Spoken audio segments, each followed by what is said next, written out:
जो पढ़ते हैं वो प्रयास करते हैं, कोशिश एक नहीं कई कई बार करते हैं। हेलो बच्चों, मैं हूं मुदिता और आप सभी का स्वागत है मुदिता आईएएस वॉरियर्स पर। तो वर्कशीट नंबर 23 हमें करनी है क्लास 9th की और साइंस की इन हिंदी मीडियम। इंग्लिश मीडियम में भी हमने बनाया है और आपको प्रोवाइड करवाया है, अभी हम हिंदी मीडियम में करेंगे। तो आप अपना नाम और क्लास टीचर का नाम सबसे पहले फिल कर लेंगे जो ब्लैंक्स दिए हुए हैं। उसके बाद जो हम वर्कशीट में चैप्टर पढ़ने वाले हैं, पहले चैप्टर को थोड़ा सा समझेंगे क्योंकि आपको समझ में आएंगे तभी आप आंसर लिखेंगे तो मज़ा आएगा। और बाकी जो सॉल्यूशन है वो मैं आपको आंसर लिखवा देती हूँ, रिटर्न में आंसर समझा भी देती हूँ, दे भी देती हूँ और टेलीग्राम पे भी शेयर कर देती हूँ, तो आप वहाँ से भी कर सकते हैं।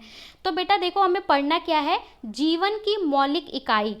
और जीवन की मौलिक इकाई यानी फंडामेंटल यूनिट ऑफ लाइफ जो है, लास्ट जो 3 वर्कशीट आ रही हैं उसमें हम यही पढ़ रहे थे, इसी चैप्टर के पार्ट्स को पढ़ रहे थे। तो उसी में हम थोड़ा सा और आगे पढ़ रहे हैं, जिसमें हम क्या पढ़ने वाले हैं, अंतर्द्रव्यी जलिका। अंतर्द्रव्यी जलिका क्या होता है, इसे पढ़ाने से पहले मैं आपको थोड़ा सा रिकॉल करवा देती हूँ। जो बच्चे पहली वर्कशीट नहीं देखा है या फिर उन्हें समझ में नहीं आया तो उनको भी थोड़ा सा समझ में आ जाएगा, और जिन्होंने मेरा देखा है उन्हें तो समझ में आया ही होगा।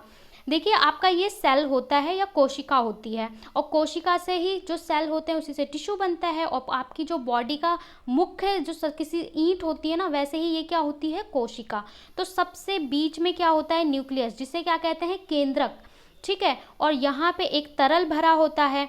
इसके अलावा क्या होता है कि आपको पता है यहाँ पे छोटे छोटे क्या होती हैं, छोटी छोटी कोशिका के कुछ पार्ट्स होते हैं जिन्हें ऑर्गेनेली कहते हैं, और उनका कुछ अलग अलग फंक्शन होता है। उसी में से एक क्या है, अंतर्द्रव्यी जलिका है। वो भी सेल के अंदर का या कोशिका के अंदर का ही एक पार्ट है, जिसका काम क्या होता है, जिसका काम प्रोटीन बनाना और बहुत सारे काम होते हैं। इसके अलावा आपको एक चीज़ याद रखनी है कि पहले भी आपको पढ़ाया गया है, जो केंद्रक होता है, केंद्रक के अंदर क्या होता है, डीएनए और आरएनए। डीएनए का फुल फॉर्म क्या होता है, आपको पढ़ाया गया था, डीऑक्सीराइबो न्यूक्लिक एसिड। ठीक है, तो जो डीएनए होता है वो इन्फॉर्मेशन रखता है, सूचना रखता है, जो माता पिता से बच्चों में जाती है। तो मैंने आपको थोड़ा सा रिकॉल करवा दिया, अब शुरू करते हैं। देखो, यहाँ पे ये ज्ञान भैया हैं और जिज्ञासा दीदी होती हैं जो क्वेश्चन पूछते हैं और आंसर देती हैं। तो यहाँ पे ज्ञान भैया क्वेश्चन कर रहे हैं। तो यहाँ पे आज हम बेसिकली अंतर्द्रव्य जलिका के बारे में ही पढ़ेंगे। ये सेल के अंदर का ही एक पार्ट है, इतना समझ लीजिए। ये क्वेश्चन पूछते हैं जिज्ञासा दीदी, कोशिका में अंतर्द्रव्य जलिका कैसी होती है और वह क्या कार्य करती है। जो अंतर्द्रव्य जलिका है वो कैसी होती है और क्या काम करती है। अब जो आंसर दे रही हैं जिज्ञासा दीदी ज्ञान को, जैसे आप क्वेश्चन पूछते हैं तो आपके बड़े भाई बहन जवाब देते हैं, वैसे ये जवाब दे रही हैं।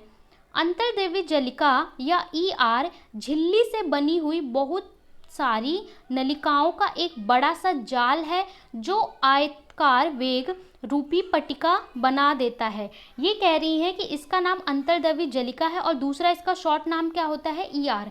जैसे आपका कोई निकनेम होता है, वैसे इसका निकनेम या शॉर्ट नेम क्या है, ईआर भी बोलते हैं, और पूरा नाम अंतर्द्रव्य जलिका है। ये कैसा होता है, झिल्ली होता है बहुत सारी नलिकाओं का, यानी पतली पतली ऐसी बहुत सारी नलिकाओं का एक नेटवर्क होता है। जैसे तार का जाल होता है, वैसे सेल में इनका जाल होता है। ये आपको सेल में पिक्चर में दिखाई दे रहा होगा, ये जो बनी हुई हैं इन्हीं को कहा जाता है ईआर। और ये किससे जुड़ी होती हैं, ये केंद्रक से जुड़ी होती हैं। और इनका साइज़ कैसा होता है, थोड़ा रेक्टेंगुलर टाइप का साइज़ होता है। अब ये 2 तरह की होती हैं, ईआर मुख्यतः 2 तरह की होती हैं, खुरदरी अंतर्द्रव्य जलिका और चिकनी अंतर्द्रव्य जलिका। जो खुरदरी होती हैं उन्हें आर कहा जाता है। मैंने बताया निकनेम पेपर में कई बार आर लिखा होगा तो कंफ्यूज नहीं होना है, ठीक है। खुरदरी को मतलब होता है, इंग्लिश में इसका नाम होता है रफ एंडोप्लाज्मिक रेटिकुलम, इसलिए इसे आर लिखा जाता है, ठीक है। चिकनी अंतर्द्रव्य नलिका, इसे एसईआर, इंग्लिश में इसका नाम होता है स्मूथ एंडोप्लाज्मिक रेटिकुलम, ठीक है। तो इसको क्या कहा जाता है, चिकनी अंतर्द्रव्य नलिका, एसईआर। अब थोड़ा सा हम आगे देख लेते हैं। देखिए, इसके बारे में थोड़ा सा फंक्शन समझाया हुआ है। ज्ञान अंतर्द्रविका नलिका 2 तरह की होती है, ये आप समझ गए। अब इसका कार्य क्या होता है, जब आप ये तो जान गए कि ये कोशिका के अंदर होता है, इस तरीके से केंद्रक से जुड़ा होता है। अब इसका काम क्या होता है, तो आर या खुरदरी अंतर्द्रविका जलिका झिल्ली पर छोटे छोटे कण लगे होते हैं जिन्हें राइबोसोम कहते हैं। तो ये देखो आप, ये जो नलिका है ना, इसके ऊपर छोटे छोटे से कुछ कण लगे होते हैं जिनको क्या कहा जाता है, राइबोसोम कहा जाता है, जिसकी वजह से इनकी सतह खुरदुरी दिखाई पड़ती है और इसी की वजह से इनकी सतह खुरदुरी दिखाई पड़ती है। आप ये देखिए, कोई सरफेस है, अगर उसके ऊपर कुछ कण होंगे तो वो छूने में कैसा होगा, दरदरा सा होगा, खुरदुरा होगा। इसी तरीके से होता है कि इसके ऊपर कुछ राइबोसोम्स लगे होते हैं जिसकी वजह से इसकी सतह कैसी होती है, खुरदुरी होती है। ये केंद्रक झिल्ली से जुड़ी रहती है, मैंने आपको बताया कि ये केंद्रक से जुड़ी रहती है इस तरीके से और ट्यूब की तरह होती है। हम जानते हैं कि हर प्रकार के प्रोटीन निर्माण की सूचनाओं केंद्रक में डीएनए में होती हैं। जब भी कोशिकाओं को किसी प्रकार के प्रोटीन की ज़रूरत होती है तो वह सूचना आरएनए के द्वारा केंद्रक में भेजी जाती है। तो इस चीज़ को थोड़ा सा समझ लो कि जो बीच में केंद्रक होता है, ठीक है, इसमें क्या होता है, आपको पता है इसके अंदर डीएनए और आरएनए होते हैं। डीएनए का फुल फॉर्म क्या होता है, आपने लास्ट वर्कशीट में पढ़ा होगा, डीऑक्सीराइबोन्यूक्लिक एसिड। डीएनए का मैंने बता दिया। आरएनए का फुल फॉर्म क्या होता है वो मुझे आप कमेंट बॉक्स में कमेंट करके बताएंगे। तो क्या होता है, जब भी कोशिका को किसी प्रकार की प्रोटीन की ज़रूरत होती है, तो प्रोटीन, ये वाला प्रोटीन नहीं जो आप खाते हैं, हमारा जो कोशिकाएं होती हैं इसमें तरह तरह के प्रोटीन बनाए जाते हैं और वो प्रोटीन कोशिका ही बनाती है जिनका अलग अलग काम होता है, ठीक है। जब आप बच्चे से बड़े हो रहे होते हो तो उसमें अलग प्रोटीन बनाए जाते हैं आपकी ग्रोथ के लिए। जब आप इस एज में हो, यानी एडोलेसेंट 14 to 17 की एज में, एडोलेसेंट एज में होते हो, तो अलग तरह के हार्मोन्स बनते हैं, उसके लिए प्रोटीन की रिक्वायरमेंट होती है। तो अलग अलग तरह के जब प्रोटीन बनते हैं उसके लिए ये सूचना भेजता है केंद्रक, किसके द्वारा, आरएनए के द्वारा सूचना भेजता है राइबोसोम को। और राइबोसोम कहाँ पे लगे होते हैं, आपको पता है, राइबोसोम ये सतह पे लगे होते हैं, खुरदुरी एंडोप्लाज्मिक रेटिकुलम या खुरदुरी अंतर्देविका नलिका के ऊपर ये राइबोसोम लगे होते हैं। तो इनके पास इंफॉर्मेशन भेजता है केंद्रक, किसके द्वारा, आरएनए के द्वारा। सिंपल उदाहरण से समझाऊं तो आपके घर में सब्जी चाहिए तो मम्मी क्या बोलती हैं, एक बच्चे को बोलती है जाओ बाजार से टमाटर लेके आओ, तो वो लाता है, फिर मम्मी को दे देता है। इसी तरीके से जो आपका सेल है या कोशिका है, जब उसको प्रोटीन बनाना होता है तो उसको सामान की ज़रूरत है, तो वो सूचना किसके ज़रिए भेजता है, आरएनए के ज़रिए भेजता है, ठीक है, आरएनए के ज़रिए भेजता है। यानी आरएनए वो बच्चा हो गया और वो किसके पास जाता है, राइबोसोम। वहाँ से जब प्रोटीन बन जाता है तो वो लाकर दे देता है इसको। प्रोटीन आरईआर के द्वारा कोशिका के विभिन्न हिस्सों तक पहुंचाता है। और जो ये आरईआर है ये क्या करता है, यानी रफ एंडोप्लाज्मिक रेटिकुलम या खुरदुरी अंतर्देवी जलिका, ये क्या करती है, जब प्रोटीन बन गया तो पूरे सेल में, पूरी कोशिका में ये पहुंचाने का काम भी करता है। आप देखिए इसका साइज कैसा है, खुरदुरा का नालियों की तरह है, मतलब जहाँ से सामान जा सके। तो पूरा जो ये आपका सेल होता है, कोशिका होती है, यहाँ पे एक तरल भरा होता है, तो उस तरल में चीज़ें आसानी से यहाँ से वहाँ ले जाने का काम या प्रोटीन को ले जाने का काम भी ये करता है। आपको ये समझ में आ गया मोटा मोटा कि आरईआर का काम क्या होता है, प्रोटीन बनाना, ठीक है, प्रोटीन बनाना नहीं, प्रोटीन की इन्फॉर्मेशन पहुँचाना राइबोसोम तक और उसके बाद जो भी मटेरियल बनता है उसको यहाँ वहाँ ले जाना। और इसकी सतह खुरदुरी क्यों होती है, क्योंकि इसके ऊपर क्या लगे होते हैं, राइबोसोम लगे होते हैं। अब आप आगे देखते हैं कि चिकनी अंतर्देवी नलिका का क्या काम होता है। अब इसका थोड़ा सा डायग्राम देख लें, क्योंकि वहाँ पे डायग्राम बहुत ज़्यादा क्लियर नहीं था और क्लोज भी नहीं था, तो मैंने आपके लिए थोड़ा सा क्लोजअप कर दिया। देखो जो ये है हमारा, ये क्या है, ये आपका केंद्रक है, यहाँ पे एक तरल भरा होता है, ठीक है, और इस तरल को क्या बोलते हैं, क्रोमेटिन कहते हैं। इसके अलावा जो ये दिखाई हुई है ये क्या है, ये क्या है, खुरदुरी अंतर्द्रवी जलिका है। केंद्रक तो आपको पता है ये है। इसके अलावा जो चिकनी है वो कैसी होती है, वो ऐसे होती हैं, यहाँ पे जो ये दिखाई हुई है ये कैसी है, चिकनी अंतर्द्रवी जलिका है। तो इस तरीके से इसका डायग्राम होता है, आपको समझ में आ गया होगा। अब हम चलते हैं कि चिकनी अंतर्द्रवी जो नलिका होती हैं उनका क्या काम है। आप बोलेंगे मैम इसका नाम नलिका क्यों है, किसी ने पूछा ही नहीं। चलो मैं खुद ही बता देती हूँ, उसका काम नलिका इसीलिए है क्योंकि ये जाल की तरह होता है, जैसे नेटवर्क बिछा होता है ना, जाल बिछा होता है उसकी तरह होता है, इसीलिए इसको नलिका भी कहा जाता है। या एसईआर में राइबोसोम नहीं होते हैं इसलिए ये चिकनी दिखाई देती है। उसमें क्या था, उसमें कण लगे हुए थे इसलिए वो खुरदुरी थी, इसमें कुछ भी नहीं लगा होता तो पूरी सतह कैसी होती है, चिकनी होती है। एसईआर कोशिका में कई कार्यों में सहायक है।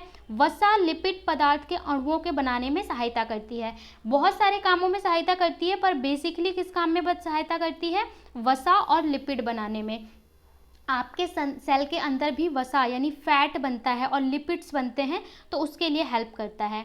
कुछ प्रोटीन तथा कोशिका विभाजन के समय कोशिका झिल्ली बनाने में सहायता करते हैं, जो अंतर्द्रव्यी जलिका द्वारा संभव है। इस प्रक्रिया को झिल्ली जीवात जनन कहते हैं। झिल्ली जीवात जनन क्या होता है, मैं इसको आपको थोड़ा सा समझा देती हूँ कि जो आपके सेल्स होते हैं यानी कोशिकाएं होती हैं वो क्या होती हैं, रिपेयर होती रहती है, यानी उनमें कुछ बनावट हो जाता है, चेंज होता है। उसके अलावा उसका डिवीज़न होता है, यानी एक कोशिका से टूटकर दो कोशिकाएं बनना, पुरानी कोशिकाएं डैमेज हो जाती हैं, नई कोशिकाएं बनती हैं। तो ये जो प्रोसेस होता है कि एक कोशिका से दो कोशिका बनती हैं, ठीक है, सेल डिवीज़न इसको कहा जाता है। तो क्या होता है उस टाइम जब ये ऐसे ब्रेक होंगी तो दो अलग बन जाएंगी। तो इसके लिए जो मेम्ब्रेन यानी झिल्ली बनाने का काम करने में सहायता करता है, तो वो किसकी वजह से हो पाता है, वो इसी चिकनी अंतर्द्रव्यी नलिका की वजह से हो पाता है। और उसके लिए किसकी ज़रूरत होती है, प्रोटीन और फैट की ज़रूरत होती है जो ये बनाता है। ठीक है, तो ये आप इसका काम समझ गए कि इसका काम होता है सेल डिवीज़न के समय मेम्ब्रेन बनाने का यानी झिल्ली बनाने का काम होता है, और दूसरा फैट और जो लिपिड यानी वसा और लिपिड बनाने में मदद करता है। अब कुछ फैक्ट्स दिए हुए हैं आपको जो याद रखने हैं, मतलब कुछ पॉइंट हैं जो ये ER से रिलेटेड हैं, वो आपको पता होने चाहिए। ER कोशिका में कई तरह के जैव रसायन प्रक्रिया होने की सतह प्रदान करता है। आपको पता है कोशिका के अंदर बहुत सारी तरह की रसायन प्रक्रियाएं होती रहती है। रसायन मतलब दो चीज़ मिलते हैं, नई चीज़ बनती है, किसी एक रसायन से टूटकर दूसरी चीज़ बनती है, दो भागों में बंटती है।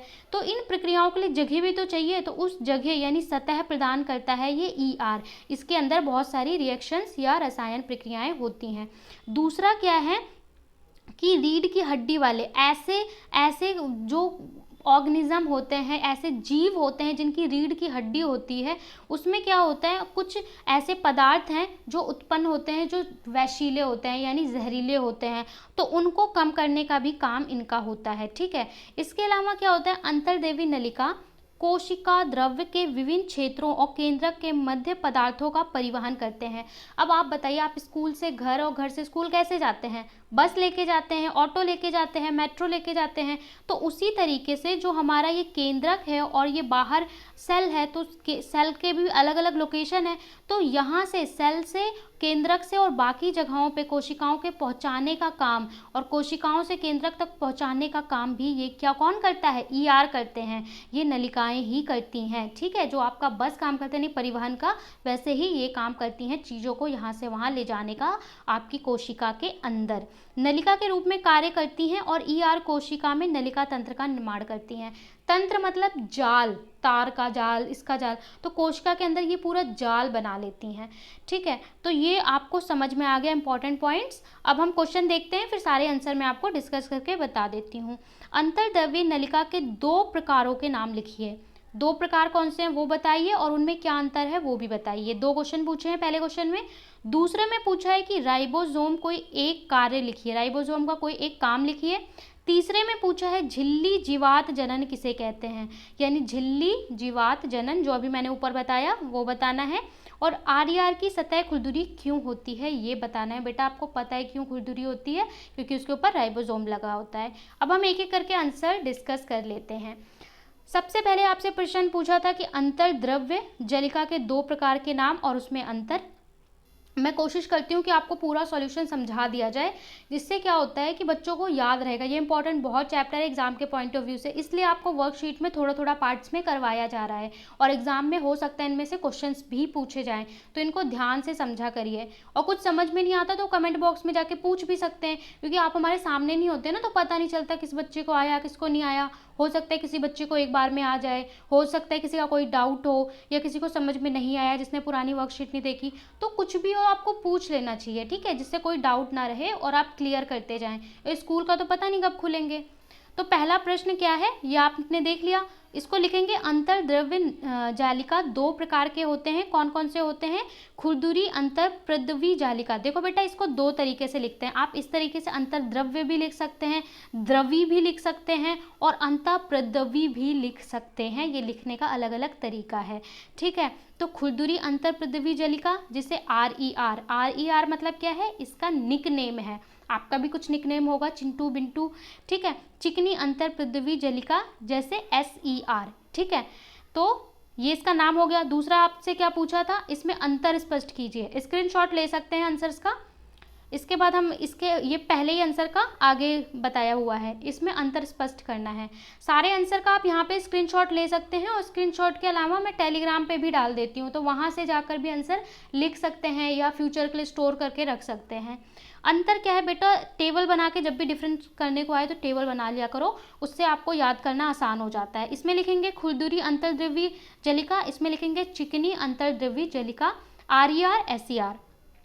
पहला जो अंतर है वो क्या है, पहला अंतर है कि खुरदुरी अंतर पृथ्वी जलिका की झिल्ली पर छोटे छोटे कण लगे होते हैं जिन्हें राइबोसोम कहते हैं, जिनकी वजह से इनकी सतह खुरदुरी होती है। मैंने आपको बता ही दिया था कि उनके ऊपर छोटे छोटे कण लगे होते हैं जिसकी वजह से ही उसकी सतह खुरदुरी होती है। चिकनी अंतर पृथ्वी जलिका में राइबोसोम नहीं होते, इसलिए इनकी सतह कैसी दिखाई देती है, चिकनी दिखाई देती है। ये तो इनका ये हो गया पहला। दूसरा अंतर क्या हो गया, इनका कार्य। इसका कार्य है बाकी कोशिकाओं के कार्य करने के लिए प्रोटीन का उत्पादन करना, यानी प्रोटीन बनाना और जो बाकी कोशिकाओं में जो काम हो रहा है उसमें मदद करना। इसका काम क्या होता है, SER कोशिका के कई कार्यों में सहायक है। वसा लिपिड पदार्थ के अणुओं को बनाने में सहायता करती है। तो ये वसा और अणु को बनाते हैं, मतलब लिपिड्स को बनाते हैं, जो हेल्प करते हैं कोशिका के अंदर बहुत सारे काम में। तो इसका स्क्रीनशॉट ले सकते हैं आप। मैं 1 मिनट के लिए छोड़ देती हूँ कि स्क्रीनशॉट ले ले, कोई बच्चा लेना हो तो। इसके बाद प्रश्न 2 है, राइबोसोम का कोई एक कार्य लिखिए। राइबोसोम के कई कार्य होते हैं। अगर आप 11th-12th में साइंस लेते हैं और बायोलॉजी लेते हैं तो आपको पढ़ने में बड़ा मज़ा आएगा।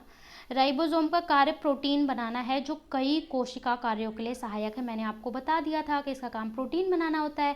और प्रोटीन की इन्फॉर्मेशन कौन लेके आता है, RNA लेके आता है कि कौन से टाइप का प्रोटीन बनाना है।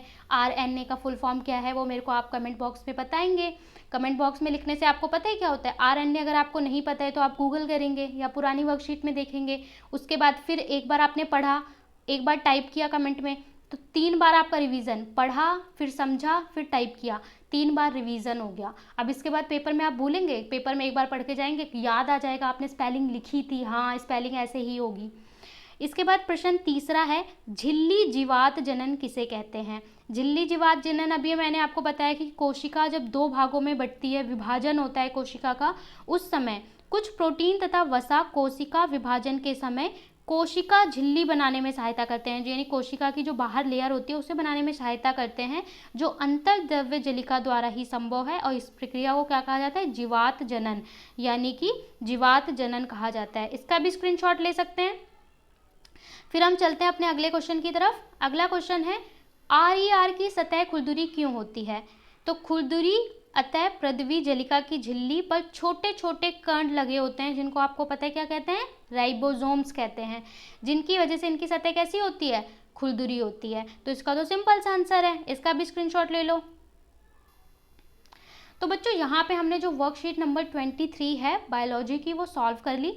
इसके अलावा मैंने आपको एक इन्फॉर्मेशन बताई थी इम्पॉर्टेंट, कि हमने आपके लिए एक वीडियो डाला है स्पेशल अनाउंसमेंट का, जिसमें ये कहा गया है कि बच्चों के लिए स्पेशल क्लासेस लाई जाएंगी साइंस और मैथ्स की, जिनका सिलेबस पीछे छूट गया है क्योंकि वर्कशीट में सारे चैप्टर्स कवर नहीं हो पाते हैं। तो उस पर आपको ये तो वोट करना था।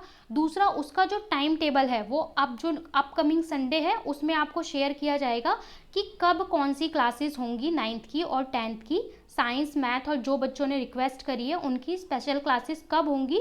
तो उसका आप संडे को एक्टिव रहें और वहाँ से अपना टाइम टेबल देख लें और आप चैप्टर को समझ सकते हैं, क्योंकि बहुत सारे चैप्टर हैं जिनको अलग से पढ़ाने की ज़रूरत है और बच्चों को समझने की ज़रूरत है, क्योंकि बच्चे ट्यूशन भी नहीं जा पा रहे हैं, घर पे भी टीचर्स नहीं आ पा रहे हैं, तो बहुत दिक्कत है। और कोई भी डाउट हो तो आप आराम से पूछ सकते हैं, हिंदी में लिख के, इंग्लिश में लिख के, आपकी हेल्प ज़रूर की जाएगी। Thank you so much for watching guys.